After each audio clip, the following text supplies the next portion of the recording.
നമ്മൾ സുബഹിയുടെ മുമ്പേ എഴുന്നേറ്റാൽ ആദ്യമായി ചെയ്യുന്നത് ബാത്റൂമിലേക്ക് പ്രവേശിക്കലാണ്. ബാത്റൂമിലേക്ക് പ്രവേശിച്ച് മലമൂത്ര വിസർജനം കഴിഞ്ഞ് മിസ്വാക്ക് കഴിഞ്ഞ് ഉളൂ കഴിഞ്ഞ് ബാത്റൂമിൽ നിന്ന് പുറപ്പെടുമ്പോഴത്തേക്ക് ഒരുപാട് സുന്നത്തുകൾ നേടിയെടുക്കാൻ നമുക്ക് സാധിക്കും. അതേക്കുറിച്ചൊരു ബോധവും അറിവും തിരിച്ചറിവും നിയ്യത്തും ഉണ്ടായാൽ മതി എന്ന് മാത്രം അള്ളാഹു നമുക്ക് തൗഫീക്ക് നൽകട്ടെ.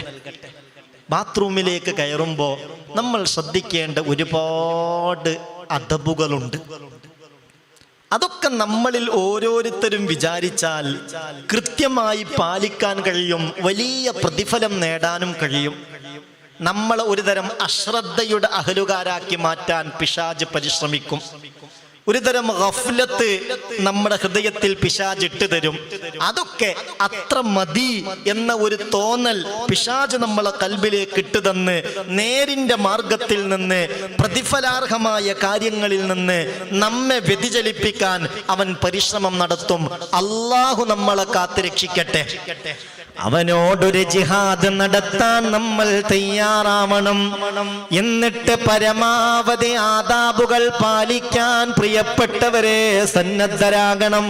ഇലാഹായ റബ്ബ് നമുക്ക് തൗഫീഖ് നൽകട്ടെ. ചില കാര്യങ്ങളൊക്കെ ശ്രദ്ധിച്ചാൽ ഒരുപാട് കൂലി നമുക്ക് നേടാം.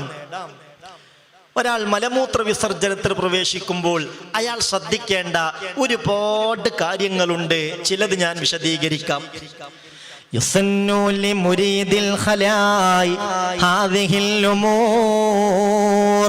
മഹാന്മാരായ ഫുഖഹാക്കൾ വിശദീകരിക്കുന്നുണ്ട്.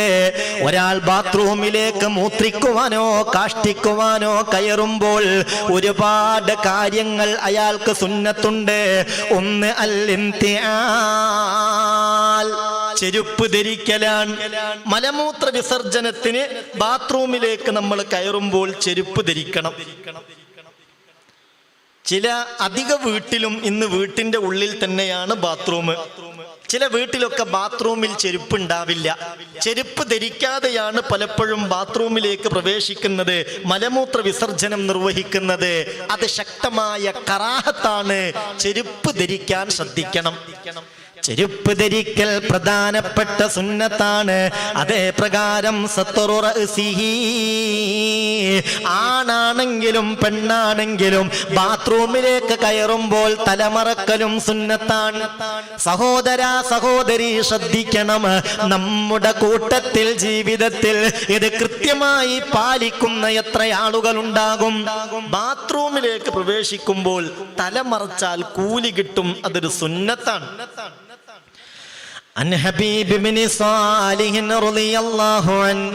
മഹാനായ ഹബീബ് ബിൻ സാലിഹ് റളിയല്ലാഹു അൻഹു പറയുകയാണ്, ആയിഷ ബീവി റളിയല്ലാഹു അൻഹയും പറയുകയാണ്, കാനൻ നബിയ്യു സല്ലല്ലാഹു അലൈഹി വസല്ലം ഇദാ ദഖലൽ ഖലാ, ഹബീബായ നബി തങ്ങൾ മലമൂത്ര വിസർജനത്തിനായി ബാത്റൂമിലേക്ക് പ്രവേശിക്കുമ്പോൾ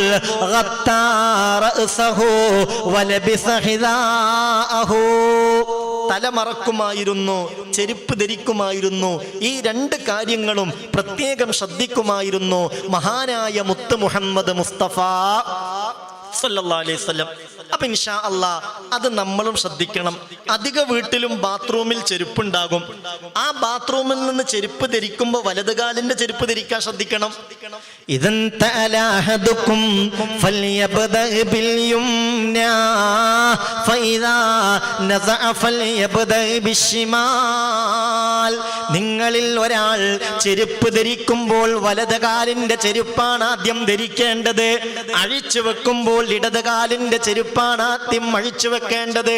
എന്നാൽ ബാത്റൂമിലേക്ക് കയറുമ്പോൾ ഇടതുകാലാണ് എടുത്തു വെക്കേണ്ടത്. ഇടതുകാൽ എടുത്തു വെച്ച് ബാത്റൂമിലേക്ക് കയറി വലതുകാലിന്റെ ചെരുപ്പ് രണ്ടാമത് വലതുകാല് വെച്ച് ആ വലതുകാലിന്റെ ചെരുപ്പ് ധരിക്കണം. ഇതൊക്കെ നമ്മൾ ചെയ്യുമ്പോൾ എത്രയെത്ര സുന്നത്തുകളാണ് റബ്ബേ നമുക്ക് ലഭിക്കുന്നത്. അള്ളാഹു അതൊക്കെ പാലിക്കാൻ നമുക്ക് തൗഫീക്ക് നൽകട്ടെ. അള്ളാഹു തൗഫീഖ് നൽകട്ടെ. അപ്പോൾ ചെരുപ്പ് ധരിക്കുക, തലമറക്കുക. തൻഹിയത്തു മാ അലൈഹി മുഅല്ലമുൻ. ശ്രദ്ധിക്കും മുഅ്മിനെ, ഓരോ സുന്നത്തുകൾ ഞാൻ പറയുകയാണ്, ഇതൊക്കെ ഞാൻ പാലിക്കുന്നുണ്ട് എന്ന് നമ്മൾ ഉറപ്പുവരുത്തണം. മൂന്നാമത്തെ സുന്നത്താണ് തൻഹിയത്തു മാ അലൈഹി മുഅല്ലം. ആദരിക്കപ്പെടേണ്ട എന്തെങ്കിലും വസ്തുക്കൾ നമ്മുടെ ശരീരത്തിലുണ്ടെങ്കിൽ അത് നമ്മൾ നീക്കി വെക്കണം. ഏതുപോലെ മിൻ ഖുർആനിൻ, വിശുദ്ധ ഖുർആൻ അതിന്റെ ആയാത്തുകൾ, വസ്മുൻ നബി, മഹാന്മാരായ നബിമാരുടെ നാമങ്ങൾ, ഔ മലക്കിൻ അല്ലെങ്കിൽ മലക്കുകളുടെ നാമങ്ങൾ, ഔ ഗൈരി അല്ലെങ്കിൽ ആദരിക്കപ്പെടേണ്ട അസ്മാഉകൾ, പേരുകൾ, അതേപ്രകാരം സിക്റുകൾ, ദുആ, ഇതൊക്കെ നമ്മളെ ശരീരത്തിലുണ്ടെങ്കിൽ അതുമായി ബാത്റൂമിലേക്ക് പോകാൻ പാടില്ല. ശ്രദ്ധിക്കണം. പലപ്പോഴും മൊബൈലുമായി പലരും ബാത്റൂമിലേക്ക് പോകും. ശ്രദ്ധിക്കണേ, മൊബൈലുമായി ബാത്റൂമിലേക്ക് പോകും. മൊബൈലിൽ പോയി വാട്സപ്പ് നോക്കുന്നു, ഫേസ്ബുക്ക് നോക്കുന്നു. ഇങ്ങനെയൊക്കെയാകുമ്പോൾ മുഅല്ലമായ പലതും അതിൽ കടന്നു വരാൻ സാധ്യതയുണ്ട്. നമ്മളാ വാട്സപ്പ് ബാത്റൂമിൽ നിന്ന് ഓണാക്കുമ്പോൾ ഇലാഹായ റബ്ബിന്റെ നാമങ്ങൾ കടന്നു വരാം, വിശുദ്ധ ഖുർആൻ പാരായണം കടന്നു വരാം, അള്ളാഹുവിന്റെ മഹത്തായ അസ്മാഉകൾ കടന്നു വരാം. ഇത് അനാദരവാൻ. വളരെ ശ്രദ്ധിക്കേണ്ടതുണ്ട്. പല ആളുകളും ബാത്റൂമിലേക്ക് പോകുമ്പോൾ ഒരു പക്ഷേ മൊബൈലുമായി പോകും. എന്നിട്ടങ്ങനെ ഒരുപാട് സമയം അവിടെ ചെലവഴിക്കും. അതൊക്കെ വലിയ നാശങ്ങൾ ഉണ്ടാക്കും, വലിയ ദാരിദ്ര്യത്തിനും കാരണമാകും. മആദല്ലാഹ്, അല്ലാഹു നമ്മളെ കാത്തുരക്ഷിക്കട്ടെ, അള്ളാഹു നമ്മളെ കാക്കട്ടെ. ഇതിങ്ങനെ നമ്മൾ ഫേസ്ബുക്കോ വാട്സപ്പോ നോക്കുന്ന സമയത്ത് ആദരിക്കപ്പെടേണ്ട ആയാത്തുകളോ ദിക്റുകളോ അമ്പിയാക്കളുടെ പേരുകളോ അള്ളാഹുവിന്റെ അസ്മാഉകളോ കടന്നു വന്നാൽ അത് അനാദരവല്ലേ? അതുകൊണ്ട് ശ്രദ്ധിക്കണം. ഒരു സുന്നത്താണ് തൻഹിയത്തു മാ അലൈഹി മുഅല്ലമുൻ. ആദരിക്കപ്പെടേണ്ട എന്തൊക്കെയുണ്ടോ അതൊക്കെയും പൂർണ്ണമായും നീക്കേണ്ടതാ. എന്നാൽ മുസ്ഹഫ്, ഒരാൾ മൊബൈൽ കൊണ്ടുപോയി, മൊബൈൽ അയാളുടെ പോക്കറ്റിലുണ്ട്, ആ മൊബൈലിൽ വിശുദ്ധ ഖുർആൻ ഉണ്ടെന്ന് വിചാരിക്കുക, അത് ഓപ്പൺ ആക്കിയിട്ടില്ല, അതിന് വിരോധമില്ല. ഒരാൾ ഹാഫിളാണ്, വിശുദ്ധ ഖുർആൻ മനഃപ്പാടമാക്കിയിട്ടുണ്ട്, അല്ലെങ്കിൽ സൂറത്തുൽ ഫാത്തിഹ അയാൾക്ക് മനഃപ്പാടമാണ്, അത് അയാളുടെ തലച്ചോറിലുണ്ട് എന്ന് കരുതി അയാൾക്ക് ബാത്റൂമിൽ പോയിക്കൂടെ? പോകാം, വിരോധമില്ല. പക്ഷേ അത് അവിടുന്ന് ഓതാൻ പറ്റുമോ? ഓതാൻ പറ്റില്ല. എന്നതുപോലെ നമ്മളുടെ മൊബൈലിൽ മെമ്മറിയിൽ ഖുർആനുണ്ട് എന്നതുകൊണ്ട് വിരോധമില്ല. അത് ഡിസ്പ്ലേയിൽ വരാൻ പാടില്ല. ഓത്തായിട്ടും വരരുത്, എഴുത്തായിട്ടും വരരുത്. അത് അനാദരവാണ്. ശ്രദ്ധിക്കണം. അതുകൊണ്ട് അങ്ങനെയുള്ള കാര്യങ്ങൾ ശ്രദ്ധിക്കൽ പ്രത്യേകമായി പരിഗണിക്കേണ്ടതാണ്. നാലാമത്തെ സുന്നത്ത് അഖ്ദു അഹ്ജാരിൽ ഇസ്തിൻജാഇ വഇദാദിമാ. മനോഹരം ചെയ്യാനായി അയാൾ കല്ല് കരുതണമെങ്കിൽ കല്ല് കരുതണം, അല്ലെങ്കിൽ വെള്ളം കരുതണമെങ്കിൽ വെള്ളം കരുതണം. വെള്ളം ഉണ്ട് എന്ന് ഉറപ്പ് വരുത്തണം. ബാത്റൂമിലേക്ക് കയറിയിട്ട് വെള്ളം ഉണ്ടെന്ന് ഉറപ്പ് വരുത്തുക. അല്ലാതെ എല്ലാം കഴിഞ്ഞിട്ട് പൈപ്പ് തിരിച്ചു നോക്കുമ്പോൾ വെള്ളമല്ലല്ലോ, ആ മോട്ടർ നിട്ടാന്ന് വിളിച്ചു പറയേണ്ട ഒരവസ്ഥ വരരുത്. പലപ്പോഴും അങ്ങനെയൊക്കെ ഉണ്ടാവാറുണ്ട്. ഇതൊക്കെ ഒരു സുന്നത്താണ്. നിങ്ങൾ എന്ത് വിചാരിച്ചത്? ഒരാൾ ബാത്റൂമിലേക്ക് കയറിയിട്ട് മലമൂത്ര വിസർജനത്തിന് മുമ്പ് പൈപ്പിൽ വെള്ളമുണ്ടോന്നൊന്ന് പരിശോധിക്കൽ ഒരു സുന്നത്താണ്. അതാണ് ഫുഖഹാ പഠിപ്പിക്കുന്നത്. അയാൾ അഖ്ദു അഹ്ജാരിൽ ഇസ്തിൻജാഇ വഇദാഇ മാഇഹി, ആവശ്യമായ വെള്ളം അവിടെ ഉണ്ടെന്ന് ഉറപ്പ് വരുത്തണം. അങ്ങനെ ഉറപ്പ് വരുത്തൽ ഒരു സുന്നത്താണ്. ഇലാഹായ റബ്ബിൽ നിന്ന് പ്രതിഫലം ലഭിക്കുന്ന കാര്യമാണ്.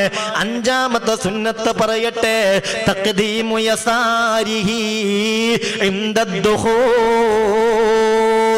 ആ ബാത്റൂമിലേക്ക് കയറുമ്പോൾ ഇടത് കാലാണ് മുന്തിക്കേണ്ടത്. ഇടത് കാല് മുന്തിച്ചിട്ട് വേണം ബാത്റൂമിലേക്ക് കയറാൻ. അതൊരു സുന്നത്താണ്. പക്ഷെ ഇടത് കാല് മുന്തിച്ച് ബാത്റൂമിലേക്ക് കയറി, രണ്ട് ചെരുപ്പും ബാത്റൂമിലാണുള്ളത്, ആദ്യം ഇടത് കാലിന്റെ ചെരുപ്പിടരുത്. അപ്പോൾ ഒരു സുന്നത്തിനെതിര് വരും. ഇടത് കാല് വെച്ച് ബാത്റൂമിലേക്ക് കയറി, പിന്നെ രണ്ടാമത് നമ്മൾ വലത് കാല് വെക്കുന്നു. എന്നിട്ട് എന്ത് ചെയ്യുക? വലത് കാലിന്റെ ചെരുപ്പ് ധരിക്കുക. മഹാന്മാരൊക്കെ ഈ കാര്യത്തിൽ എത്രത്തോളം ശ്രദ്ധിച്ചിരുന്നു ചിന്തിക്കണം. ജീവിതത്തിൽ ഒരു കറാഹത്ത് പോലും ചെയ്യാത്ത മഹാനല്ലേ ബഹുമാനപ്പെട്ട റഈസുൽ മുഹഖ്ഖിഖീൻ കണ്ണിയത്ത് അഹ്മദ് മുസ്ലിയാർ. ആ മഹാനുഭാവനൊക്കെ ഈ കാര്യത്തിൽ എത്ര വലിയ ശ്രദ്ധയായിരുന്നു പ്രിയപ്പെട്ടവരെ. തന്റെ അവസാന സമയത്ത് ആ മഹാനുഭാവന് നടക്കാൻ കഴിയാത്തൊരു സാഹചര്യം വന്നപ്പോ ബാത്റൂമിലേക്ക് എടുത്തു കൊണ്ടുപോകലായിരുന്നു. മഹാനായ കണ്ണിയത്ത് ഉസ്താദിനെ അവസാന ഘട്ടത്തിൽ രോഗബാധിതനായി കിടപ്പിലായപ്പോ ബാത്റൂമിലേക്ക് എടുത്തു കൊണ്ടുപോകലായിരുന്നു. അങ്ങനെ ഒരു ദിവസം ബാത്റൂമിലേക്ക് എടുത്തു കൊണ്ടുപോയപ്പോ ബാത്റൂമിലേക്ക് കയറ്റിയ ഉടനെ റഈസുൽ മുഹഖ്ഖിഖീൻ കണ്ണിയത്ത് ഉസ്താദ് തന്നെ ചുമന്ന് കൊണ്ടുപോയവരോട് പറഞ്ഞു, ഒന്നെന്നെ പുറത്തേക്കാക്കണം, വേഗം പുറത്തേക്കാക്കണം. അങ്ങനെ പുറത്തേക്കാക്കി. എന്തേ കാര്യം എന്ന് ചോദിച്ചപ്പോൾ നമ്മൾ ആലോചിക്കണം, മഹാനായ കണ്ണിയത്ത് ഉസ്താദിന്റെ വലത് കാലിങ്ങനെ നീണ്ടു നിൽക്കുകയായിരുന്നു, ഇടത് കാലാവട്ടെ തൂങ്ങി നിൽക്കുകയുമായിരുന്നു. മുട്ടുംകാലിങ്ങനെ തൂങ്ങി നിൽക്കാൻ, ഇടത്തെ കാലിന്റെ വലത് കാലിങ്ങനെ നിവർന്നു നിൽക്കുന്നു, കിടത്തി കൊണ്ടുപോവാണല്ലോ. അപ്പോൾ ആദ്യം വലത് കാലായിരുന്നു ബാത്റൂമിലേക്ക് പ്രവേശിച്ചത്.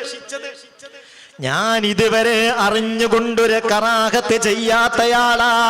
ഈ അവസാന ഘട്ടത്തിൽ ഒരു കറാഹത്ത് വരുന്നത് സഹിക്കാൻ വയ്യ. അതിനുള്ള പാശ്ചാത്താപമാണ്. എന്നെ നിങ്ങളൊന്ന് ബാത്റൂമിൽ നിന്ന് പുറത്തേക്കെടുക്കണം. എന്നിട്ട് പ്രിയപ്പെട്ട മുഅ്മിനെ ശ്രദ്ധിക്കണേ, മഹാനായ കണ്ണിയത്ത് ഉസ്താദ് ഇടതുകാല് നീട്ടിവെക്കുകയാണ്, വലതുകാൽ തൂക്കിയിടുകയാണ്. ആദ്യം ആ ഇടതുകാല് പ്രവേശിപ്പിച്ചതിന് ശേഷമല്ല ബാത്റൂമിൽ നിന്ന് മലമൂത്ര വിസർജനം നടത്തിയത്. ഒരു കറാഹത്ത് വരുന്നതിൽ അവരെത്രയാ ശ്രദ്ധിച്ചത്. നമ്മളുടെ അവസ്ഥ എന്താ? നമ്മളിൽ പലരും അതിനൊന്നും പ്രാധാന്യം കൊടുക്കാറില്ല. അതുകൊണ്ട് ശ്രദ്ധിക്കണേ, ഒരു സുന്നത്താണ് തഖ്ദീമു യസാരിഹി ഇൻദദ്ദുഖൂൽ. ബാത്റൂമിലേക്ക് കയറുമ്പോൾ ഇടതുകാലാണ് മുന്തിക്കേണ്ടത്. അള്ളാഹു ഇങ്ങനെയുള്ള അദബുകളൊക്കെ പാലിക്കാൻ നമുക്ക് തൗഫീക്ക് നൽകട്ടെ. ആറാമത്തെ സുന്നത്തെ വഅയ്യഖൂല ഇൻദദ്ദുഖൂലി ബിസ്മില്ലാഹി അല്ലാഹുമ്മ ഇന്നി അഊദു ബിക മിനൽ ഖുബ്സി വൽ ഖബാഇസ്. പ്രവേശിക്കുന്ന സമയത്ത് ഇങ്ങനെ ചൊല്ലലാണ്, ബിസ്മില്ലാഹ്, ഇലാഹായ റബ്ബിന്റെ നാമത്തിൽ ഞാൻ പ്രവേശിക്കുന്നു. അല്ലാഹുമ്മ ഇന്നി അഊദു ബിക, അല്ലാഹുവേ നിന്നോട് ഞാൻ കാവൽ തേടുകയാണ്, മിനൽ ഖുബ്സി വൽ ഖബായിസ്, ആൺപിശാചുക്കളിൽ നിന്നും പെൺപിശാചുക്കളിൽ നിന്നും അല്ലാഹുവേ നിന്നോട് ഞാൻ കാവൽ തേടുന്നു. അങ്ങനെ പിശാചിനോട് കാവൽ ചോദിച്ചിട്ട് വേണം ബാത്റൂമിലേക്ക് പ്രവേശിക്കാൻ. കാരണം അത് ശൈത്താന്റെ വീടാണ്. ശൈത്താന്റെ വീട്ടിൽ അവന് ചില പ്രത്യേക സ്വാതന്ത്ര്യങ്ങൾ ഉണ്ടാകും. പെട്ടെന്ന് നമ്മളിൽ സ്വാധീനം ചെലുത്താൻ അവന് കഴിയും. കാരണം ഭൂമിയിലേക്ക് പിശാചിനെ അള്ളാഹു ഇറക്കി വിട്ട ഉടനെ 3 കാര്യങ്ങളാണ് പിശാച് അള്ളാഹുവിനോട് ആവശ്യപ്പെട്ടത്. അതിലൊന്ന് എനിക്കൊരു വീട് വേണമെന്ന. ഹബീബായ നബി തങ്ങൾ പറഞ്ഞു, ആദൻ നബിയെ അള്ളാഹു ഇറക്കിയത് ഇന്ത്യയിലാണ്. ഹവ്വാ ബീവിയെ അള്ളാഹു ഇറക്കിയത് ജിദ്ദയിലാണ്. വ ഇബ്ലീസ ഫീ ദിസ്തിംസാനി മിനൽ ബസറ, ബസറയിലെ ദിസ്തിംസാനിലാണ് ഇബ്ലീസിനെ അള്ളാഹു ഇറക്കിയത്. ഇറക്കിയ ഉടനെ ഇബ്ലീസ് റബ്ബിനോട് പറഞ്ഞു, യാ റബ്ബി അൻസൽതനി ഇലൽ അർള് ഫജഅൽ ലീ ബൈതാ,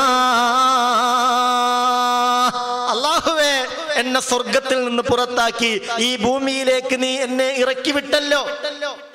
അതുകൊണ്ട് റബ്ബേ ഫജഅൽ ലീ ബൈതാ, എനിക്ക് എന്റേതെന്ന് പറയാൻ ഒരു വീട് വേണം. ഖാല, ഇലാഹായ റബ്ബ് പറഞ്ഞു, അതെ നിനക്ക് നിന്റേതെന്ന് പറയാൻ ദുനിയാവിൽ പ്രത്യേകമായൊരു വീട് തരാം. അൽ ഹമ്മാം, ബാത്റൂമുകൾ, കുളിപ്പുരകൾ, അതാണ് നിന്റെ വീട്. അവിടെ നിനക്ക് പ്രത്യേക ഒരു സ്വാതന്ത്ര്യമൊക്കെ അനുവദിച്ചിരിക്കുന്നു എന്ന് അള്ളാഹു പിശാചിനോട് പറഞ്ഞു എന്ന് അഷ്റഫുൽ ഖൽഖ് മുഹമ്മദ് മുസ്തഫ സല്ലല്ലാഹു അലൈഹി വസല്ലം.